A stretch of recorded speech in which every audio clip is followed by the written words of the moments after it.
दोस्तों, टॉलस्टॉय की एक प्रसिद्ध कहानी लेकर के आए हैं। इच्छाओं का कोई अंत नहीं होता। कहानी का शीर्षक है, और दोस्तों जो चैनल पर नए हो चैनल को सब्सक्राइब कर लें।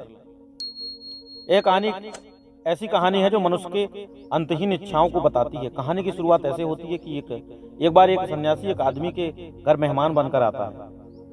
सन्यासी का आदर सत्कार करता है। जब रात हो जाती है तो खाना खाने के बाद वे एक दूसरे से बातें करने लगते हैं। बातों ही बातों में सन्यासी उस आदमी से पूछता है कि तुम अपने जीवन यापन के लिए क्या करते हो। वह आदमी बोलता, मैं छोटी मोटी खेती करता हूँ। सन्यासी आदमी से बोलता है कि तुम यहाँ पर छोटी मोटी खेती कर रहे हो, तुम साइबेरिया क्यों नहीं चले जाते? वहाँ जो जमीन इतनी सस्ती है कि एक तरह से मुफ्त मिलती है। तुम यहाँ पर जमीन जायदाद बेचो और वहाँ चले जाओ। वहाँ पर हजारों एकड़ जमीन तुम्हें सस्ती मिल जाएगी, और वहाँ के लोग भी इतने सीधे हैं कि वे मुफ्त में ही जमीन दे देते हैं। वो इंसान रात भर सोचता रहा और उसने निर्णय किया कि वह साइबेरिया अवश्य जाएगा। किसको मुफ्त का धन बुरा लगता है। अगले ही दिन वह सारी जमीन जायदाद बेचकर साइबेरिया की तरफ चल पड़ा। वहां पहुंचा तो पता चला कि जो सन्यासी ने जो बात बोली थी वो सच थी। उसने वहां के लोगों से पूछा कि यहाँ पर मैं जमीन खरीदना चाहता हूँ। वहां के लोगों ने बोला, जितना भी तुम पैसे लेकर आए हो वो तुम्हारे पास रख दो, कल तुम सुबह इस पर आना।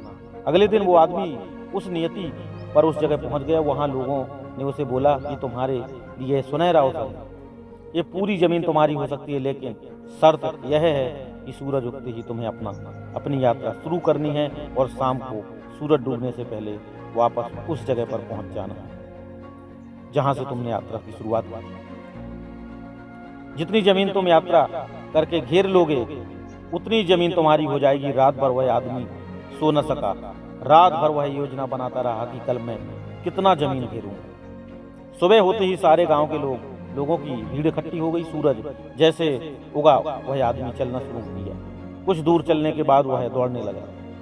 वह रास्ते के लिए अपने खाना खाने का, पानी का सब इंतजाम कर रखा था। उसने निर्णय कर रखा था कि आज मुझे रुकना नहीं है, बस दौड़ना। वह दौड़ता चला गया।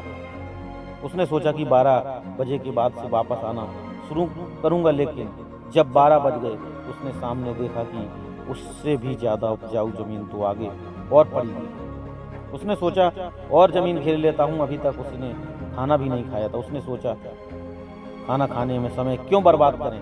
उसने खाना भी नहीं खाया और पानी भी नहीं पिया, रास्ते में ही फेंक दिया। अब 2 बजने को थे। लौटने का मन तो नहीं हो रहा था, और आगे उसे और भी सुंदर जमीन दिखाई दे रही, लेकिन लौटना तो पड़ता ही, क्योंकि शर्त थी। वह 2 बजे से वापस लौटना आरंभ किया, लेकिन वह घबराया क्योंकि उसने अपनी सारी ताकत पहुंचने में लगा दी। सुबह से दौड़ रहा था, वह पूरी जान से दौड़ रहा था। अब वह थकने लगा था। उसको अब चिंता होने लगी थी कि पहुंच पाऊंगा उस जगह पर या नहीं भी। अब सूरज डूबने को था। वह अपने मंजिल से ज्यादा दूर नहीं था। उसे लोग दिखाई दे रहे थे और वो चिल्ला भी रहे थे, भागो भागो, सूरज डूबने वाला है।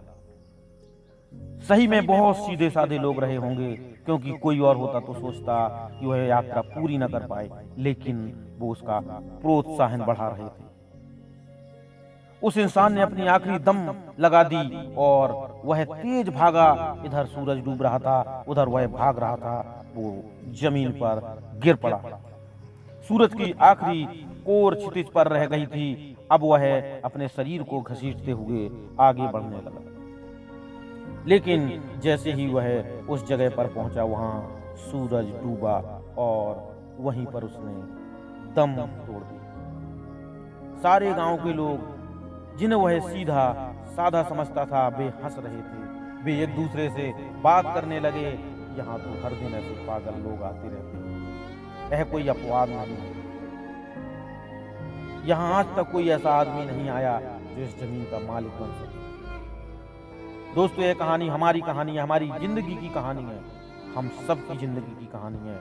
यही तो हम कर रहे हैं, दौड़ रहे हैं कि कितनी जमीन घेर लें, कितना पैसा इकट्ठा कर लें। 12 भी बज जाते हैं, दोपहर भी आ जाती है, लौटने का भी समय होने लगता है, मगर हम सोचते हैं कि थोड़ा और।